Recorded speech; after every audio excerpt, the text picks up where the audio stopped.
साथियों, आज हम सब एक ऐसे महानायक, ऐसे मानवतावादी महापुरुष को याद करने के लिए एकजुट हुए हैं, जिन्होंने केवल भारत को ही नहीं पूरे विश्व को मानवता का रास्ता दिखाया। रूढ़िवादी ताकतें, वो सामंतवादी ताकतें जो मानवता की विरोधी हैं, जो संविधान विरोधी हैं,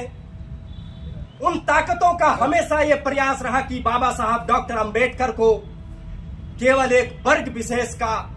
स्पष्ट शब्दों में कहें तो केवल दलितों का नेता बनाकर छोड़ दिया जाए। लेकिन बाबा साहब के विचार,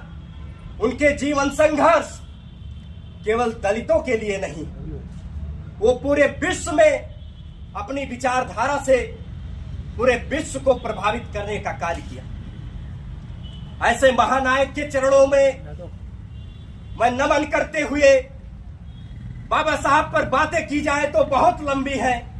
बहुत समय चला जाएगा, महीनों सालों वर्षों चर्चा हो सकती है, लेकिन तमाम वो महापुरुष, ज्योतिबा फूले से लेकर, भगत सिंह से लेकर, चंद्रशेखर से लेकर, तमाम उन महापुरुषों ने जिन्होंने देश की आजादी के लिए, मानवता के लिए संघर्ष किया, उन सभी को हम सभी लोग नमन करते हुए, चूंकि बाबा साहब डॉक्टर भीमराव अंबेडकर एक ऐसे समाज का निर्माण करना चाहते थे जहां पर गैर बराबरी ना हो, भेदभाव ना हो, जातीय भेदभाव ना हो। लेकिन बाबा साहब का वो वक्तव्य हमें याद आता है जब उन्होंने संविधान सभा की, संविधान प्रस्तुत किया गया, उन्होंने सदन में कहा था कि संविधान कितना भी अच्छा हो, लेकिन संविधान को इंप्लीमेंट करने वाले की नीयत अगर अच्छी नहीं होगी,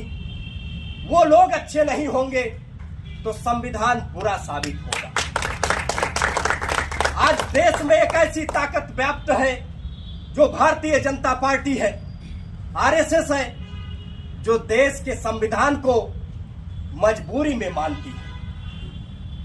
जिस तरीके से सरकारी एजेंसियों को कमजोर किया जा रहा है, महिलाओं के प्रतिनिधित्व को कम किया जा रहा है, बाबा साहब डॉक्टर भीमराव अंबेडकर ने महिलाओं को हक अधिकार दिलाने के लिए, चाहे हिंदू कोड बिल के माध्यम से हो, उनको पुरुषों के समान अधिकार दिलाने के लिए बाबा साहब ने जीवन प्रयत्न संघर्ष किया। ऐसे महानायक को, जिन्होंने प्रगतिशील का रास्ता दिखाया